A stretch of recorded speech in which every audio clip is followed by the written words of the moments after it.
संपूर्ण महाभारत चैत्र रथ पर्व अध्याय 173 से 174। गंधर्व का वशिष्ठ जी की महत्ता बताते हुए किसी श्रेष्ठ ब्राह्मण को पुरोहित बनाने के लिए आग्रह करना। वशिष्ठ जी के अद्भुत क्षमा बल के आगे विश्वामित्र जी का पराभव। वैशंपायन जी कहते हैं, भरत श्रेष्ठ, जन्मेजय, गंधर्व का यह कथन सुनकर अर्जुन अत्यंत भक्ति भाव के कारण पूर्ण चंद्रमा के समान शोभा पाने लगे। फिर महाधनुर्धर कुरु श्रेष्ठ अर्जुन ने गंधर्व से कहा, सखे, वशिष्ठ जी के तपोबल की बात सुनकर मेरे हृदय में बड़ी उत्कंठा पैदा हो गई है। तुमने उन महर्षि का नाम वशिष्ठ बताया था, उनका यह नाम क्यों पड़ा, इसे मैं सुनना चाहता हूँ। तुम यथार्थ रूप से बताओ। गंधर्वराज, ये जो हमारे पूर्वजों के पुरोहित थे, वे भगवान वशिष्ठ मुनि कौन हैं, यह मुझसे कहो।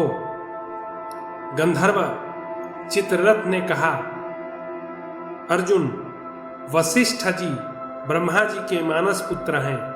उनकी पत्नी का नाम अरुंधति है, जिन्हें देवता भी कभी जीत न सके। वे काम और क्रोध नामक दोनों शत्रु वशिष्ठ जी की तपस्या से सदा के लिए पराभूत होकर उनके चरण दबाते रहते हैं। इंद्रियों को वश में करने के कारण वे वशिष्ठ कहलाते हैं। विश्वामित्र के अपराध से मन में पवित्र क्रोध धारण करते हुए भी उन उदार बुद्धि महर्षि ने कुशिक वंश का समूलच्छेद नहीं किया। विश्वामित्र के द्वारा अपने 100 पुत्रों के मारे जाने से वे संतप्त थे। उनमें बदला लेने की शक्ति भी थी, तो भी उन्होंने असमर्थ की भांति सब कुछ सह लिया एवं विश्वामित्र का विनाश करने के लिए कोई दारुण कर्म नहीं किया। वे अपने मरे हुए पुत्रों को यमलोक से वापस ला सकते थे, परंतु जैसे महासागर अपने तट का उल्लंघन नहीं करता, उसी प्रकार वे यमराज की मर्यादा को लांघने के लिए उद्यत नहीं हुए। उन्हीं जीतात्मा महात्मा वशिष्ठ मुनि को पुरोहित रूप में पाकर इक्ष्वाकु वंशी भूपालों ने दीर्घ काल तक इस समूची पृथ्वी पर अधिकार प्राप्त किया था। कुरुनंदन, इन्हीं मुनि श्रेष्ठ वशिष्ठ को पुरोहित रूप में पाकर उन नरपतियों ने बहुत से यज्ञ भी किए थे। पांडव श्रेष्ठ, जैसे बृहस्पति जी संपूर्ण देवताओं का यज्ञ कराते हैं, उसी प्रकार ब्रह्मर्षि वशिष्ठ जी ने उन संपूर्ण श्रेष्ठ राजाओं का यज्ञ कराया था। इसलिए जिनके मन में धर्म की प्रधानता हो, जो वेदोक्त धर्म का ज्ञाता और मन के अनुकूल हो, ऐसे किसी गुणवान ब्राह्मण को आप लोग भी पुरोहित बनाने का निश्चय करें।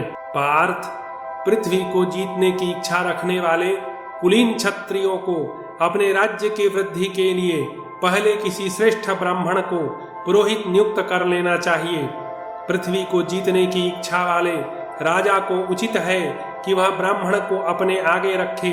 अतः कोई गुणवान, जितेंद्रिय, वेदाभ्यासी, विद्वान तथा धर्म, काम और अर्थ का तत्वज्ञ ब्राह्मण आपका पुरोहित हो। अर्जुन ने पूछा, गंधर्वराज, विश्वामित्र और वशिष्ठ मुनि तो अपने अपने दिव्य आश्रम में निवास करते हैं, फिर उनमें बैर किस प्रकार हुआ, ये सब बातें मुझे कहो। चित्ररथ ने कहा, पार्थ, वशिष्ठ जी के इस उपाख्यान को सब लोगों में बहुत पुराना बतलाते हैं, उसे यथार्थ रूप से कहता हूँ, ध्यान लगाकर सुनो। भरतवंश शिरोमणि कान्यकुब्ज देश में एक बहुत बड़े राजा थे, जो इस लोक में गाधी के नाम से विख्यात थे।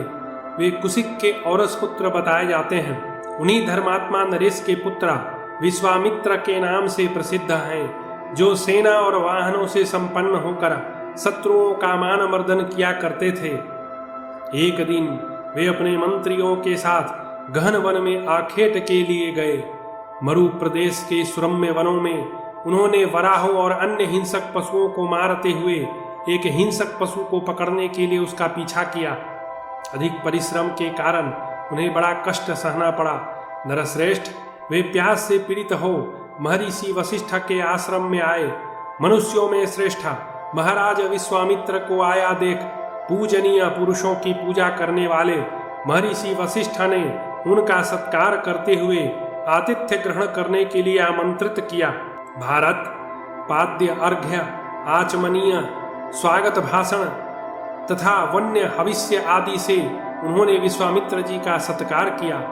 महात्मा वशिष्ठ जी के यहाँ एक कामधेनु थी जो अमुक अमुक मनोरथों को पूर्ण करो, यह कहने पर सदा उन कामनाओं को पूर्ण कर दिया करती थी। ग्रामीण तथा जंगली अन्न, फल, फूल, दूध, षड्रस भोजन, अमृत के समान मधुर परम उत्तम रसायन, खाने पीने और चबाने योग्य भांति भांति के पदार्थ, अमृत के समान स्वादिष्ट चटनी आदि तथा चूसने योग्य ईख आदि वस्तुएं तथा भांति भांति के बहुमूल्य रत्न एवं वस्त्र आदि सब सामग्रियों को उस कामधेनु ने प्रस्तुत कर दिया। सब प्रकार से उन संपूर्ण मनोवांछित वस्तुओं के द्वारा हे अर्जुन, राजा विश्वामित्र भली भांति पूजित हुए। उस समय वे अपनी सेना और मंत्रियों के साथ बहुत संतुष्ट हुए। महर्षि की धेनु का मस्तक, ग्रीवा, जांघे, गलकंबल, पूंछ और थन, ये 6 अंग बड़े विस्तृत थे। उसके पार्श्व भाग तथा उरु बड़े सुंदर थे। वह 5 पृथुल अंगों से सुशोभित थी। उसकी आंखें मेंढक जैसी थीं। आकृति बड़ी सुंदर थी। चारों थन मोटे और फैले हुए थे। वह सर्वथा प्रशंसा के योग्य थी। सुंदर पूंछ, नुकीले कान, मनोहर सिंहों के कारण वह बड़ी मनोरम जान पड़ती थी। उसके सिर और गर्दन विस्तृत एवं पुष्ट थे। उसका नाम नंदिनी था। उसे देखकर विस्मित हुए गाधी नंदन विश्वामित्र ने उसका अभिनंदन किया और अत्यंत संतुष्ट होकर राजा विश्वामित्र ने उस समय उन महर्षि से कहा, ब्राह्मण, आप 10 करोड़ गायें अथवा मेरा सारा राज्य लेकर इस नंदिनी को मुझे दे दो। महामुने, इसे देकर आप राज्य भोग करें। वशिष्ठ जी ने कहा, अनघ, देवता, अतिथि और पितरों की पूजा एवं यज्ञ के भविष्य आदि के लिए यह दुधारू गाय नंदिनी अपने यहाँ रहती है। इसे तुम्हारा राज्य लेकर भी नहीं दिया जा सकता। विश्वामित्र जी बोले, मैं क्षत्रिय राजा हूँ और आप तपस्या तथा स्वाध्याय का साधन करने वाले ब्राह्मण हैं। ब्राह्मण अत्यधिक शांत और जितात्मा होते हैं। उनमें बल और पराक्रम कहाँ से आ सकता है? फिर क्या बात है जो आप मेरी अभिष्ट वस्तु को 1 अर्बुद गाय लेकर भी नहीं दे रहे हैं? मैं अपना धर्म नहीं छोड़ूंगा। इस गाय को बलपूर्वक ले जाऊंगा। मैं क्षत्रिय हूँ, ब्राह्मण नहीं हूँ। मुझे धर्मतः अपना बाहुबल प्रकट करने का अधिकार है। अतः बाहुबल से ही आपके देखते देखते इस गाय को हर ले जाऊंगा। वशिष्ठ जी ने कहा, तुम सेना के साथ हो, राजा हो और अपने बाहुबल का भरोसा रखने वाले क्षत्रिय हो। जैसी तुम्हारी इच्छा हो वैसा ही शीघ्र कर डालो, विचार न करो। गंधर्व कहता है, अर्जुन, वशिष्ठ जी के यों कहने पर विश्वामित्र ने मानो बलपूर्वक ही हंस और चंद्रमा के समान श्वेत रंग वाली उस नंदिनी गाय का अपहरण कर लिया। उसे कोड़ों और डंडों से मार मार कर इधर उधर हाँका जा रहा था। अर्जुन, उस समय कल्याणमयी नंदिनी डकारती हुई महर्षि वशिष्ठ के सामने आकर खड़ी हो गई और उन्हीं की ओर मुंह करके देखने लगी। उसके ऊपर जोर जोर से मार पड़ रही थी, तो ही वह आश्रम से अन्यत्र नहीं गई। वशिष्ठ जी बोले, भद्रे, तुम बार बार क्रंदन कर रही हो। मैं तुम्हारा आर्तनाद सुनता हूँ, परंतु क्या करूँ? कल्याणमयी नंदिनी, विश्वामित्र तुम्हें बलपूर्वक हर ले जा रहे हैं। इससे मैं क्या कर सकता हूँ? मैं एक क्षमाशील ब्राह्मण हूँ। गंधर्व कहता है, भरतवंश शिरोमणि, नंदिनी विश्वामित्र के भय से उद्विग्न हो उठी थी। वह उनके सैनिकों के भय से मुनिवर वशिष्ठ की शरण में गई। गौ ने कहा, भगवान, विश्वामित्र के निर्दय सैनिक मुझे कोड़ों और डंडों से पीट रहे हैं। मैं अनाथ की भांति क्रंदन कर रही हूँ। आप क्यों मेरी उपेक्षा कर रहे हैं? गंधर्व कहता है, अर्जुन, नंदिनी इस प्रकार अपमानित होकर करुण क्रंदन कर रही थी, तो भी दृढ़ता पूर्वक व्रत का पालन करने वाले महामुनि वशिष्ठ न तो क्षुब्ध हुए न धैर्य से विचलित हुए। वशिष्ठ जी बोले, भद्रे, क्षत्रियों का बल उनका तेज है, ब्राह्मणों का बल उनकी क्षमा है। चूंकि मुझे क्षमा अपनाए हुए हैं, अतः तुम्हारी रुचि हो तो जा सकती हो। नंदिनी ने कहा, भगवान, क्या आपने मुझे त्याग दिया जो ऐसी बात कहते हैं? ब्राह्मण, आपने त्याग न दिया हो तो कोई मुझे बलपूर्वक नहीं ले जा सकता। वशिष्ठ जी बोले, कल्याणी, मैं तुम्हारा त्याग नहीं करता। तुम यदि रह सको तो यहीं रहो। यह तुम्हारा बछड़ा मजबूत रस्सी से बांधकर बलपूर्वक ले जाया जा रहा है। गंधर्व कहता है, अर्जुन यहीं रहो। वशिष्ठ का वचन सुनकर नंदिनी ने अपने सिर और गर्दन को ऊपर की ओर उठाया। उस समय वह देखने में बड़ी भयानक जान पड़ती थी। क्रोध से उसकी आंखें लाल हो गई थी। उसके डकारने की आवाज से जोर जोर से सुनाई देने लगी। उसने विश्वामित्र की उस सेना को चारों ओर से खदेड़ना शुरू किया। घोड़ों के अग्रभाग डंडों से मार मार कर इधर उधर हाके जाने के कारण उसके नेत्र पहले से ही क्रोध के कारण रक्तवर्ण हो गए थे। फिर उसने और भी क्रोध धारण किया। क्रोध के कारण उसके शरीर से अपूर्व दीप्ति प्रकट हो रही थी। वह दोपहर के सूर्य की भांति उद्भासित हो उठी। उसने अपनी पूंछ से बारंबार अंगार की भांति वर्षा करते हुए पूंछ से प्लवों की सृष्टि की। थनों से द्रविड़ों और शकों को उत्पन्न किया। योनि देश से यवनों को और गोबर से बहुतेरे सबरों को जन्म दिया। कितने ही सवर उसके मूत्र से प्रकट हुए। उसके पार्श्व भाग से पौंड, किरात, यवन, सिंघल, बर्बर, खसों की सृष्टि हुई। इसी प्रकार उस गौ ने फेन से चिंबुक, पुलिंद, चीण, हूण, केल, केरल आदि बहुत प्रकार के मलेच्छों की सृष्टि की। उसके द्वारा रचे गए नाना प्रकार के मलेच्छ गणों की ये विशाल सेनाएं, जो अनेक प्रकार के कवच आदि से आच्छादित थी, सबने भांति भांति के आयुध धारण कर रखे थे और सभी सैनिक क्रोध से भरे हुए थे। उन्होंने विश्वामित्र के देखते देखते उनकी सेना को तितर बितर कर दिया। विश्वामित्र के एक एक सैनिक को मलेच्छ सेना के 5-5, 7-7 योद्धाओं ने घेर रखा था।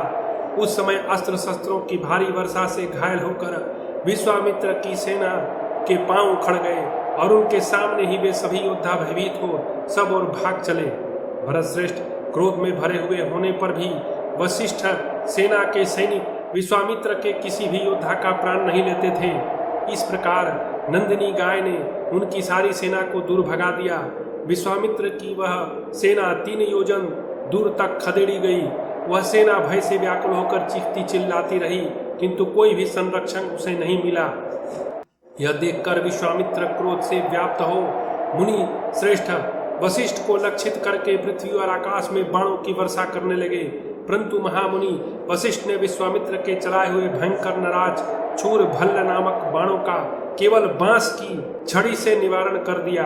युद्ध में वशिष्ठ मुनि का यह कार्य कौशल देखकर शत्रुओं को मार गिराने वाले विश्वामित्र भी पुनः कुपित हो महर्षि वशिष्ठ पर रोष पूर्वक दिव्यास्त्रों की वर्षा करने लगे।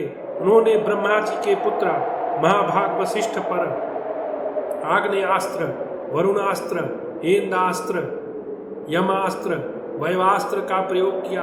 वे सब अस्त्र प्रलय काल के सूर्य की प्रचंड किरणों के समान सब ओर से आग की लपटें छोड़ते हुए महर्षि पर टूट पड़े। परंतु महातेजस्वी वशिष्ठ ने मुस्कुराते हुए बाह्य बल से प्रेरित हुई छड़ी के द्वारा उन सब अस्त्रों को पीछे लौटा दिया। फिर तो वे सभी अस्त्र भस्मीभूत होकर पृथ्वी पर गिर पड़े। इस प्रकार उन दिव्य अस्त्रों का निवारण करके वशिष्ठ जी ने विश्वामित्र से बात कही। वशिष्ठ जी बोले, महाराज दुरात्मा गाधी नंदन, अब तू परास्त हो चुका है। यदि तुझमें और भी उत्तम पराक्रम है तो मेरे ऊपर दिखा, मैं तेरे सामने डटकर खड़ा हूं। गंधर्व कहता है, राजन, विश्वामित्र की वह विशाल सेना खदेड़ी जा चुकी थी। वशिष्ठ के द्वारा पूर्वोक्त रूप से ललकारे जाने से वे लज्जित होकर कुछ भी उत्तर न दे सके। ब्रह्म तेज का वह अत्यंत आश्चर्यजनक चमत्कार देखकर विश्वामित्र क्षत्रियत्व से खिन्न एवं उदासीन हो यह बात बोले, क्षत्रिय बल तो नाम मात्र का बल है, उसे धिक्कार है। ब्रह्म तेज जनित बल ही वास्तविक बल है। इस प्रकार बलाबल का विचार करके उन्होंने तपस्या को सर्वोत्तम बल निश्चित किया। और अपने समृद्धशाली राज्य तथा दीप्तमान राज्य लक्ष्मी को छोड़कर भोगों को पीछे करके तपस्या में मन लगाया। इस तपस्या से सिद्धि को प्राप्त हो उद्विग्न तेज वाले विश्वामित्र जी ने अपने प्रभाव से संपूर्ण लोगों को स्तब्ध एवं संतप्त कर दिया और अंततो गत्वा ब्राह्मणत्व प्राप्त कर लिया। फिर वे इंद्र के समान सोमपान करने लगे। इस प्रकार श्री महाभारत आदि पर्व के अंतर्गत चैत्र रथ पर्व में वशिष्ठ जी के चरित्र प्रसंग में विश्वामित्र पराभव विषयक 173 से 174वां अध्याय पूरा हुआ।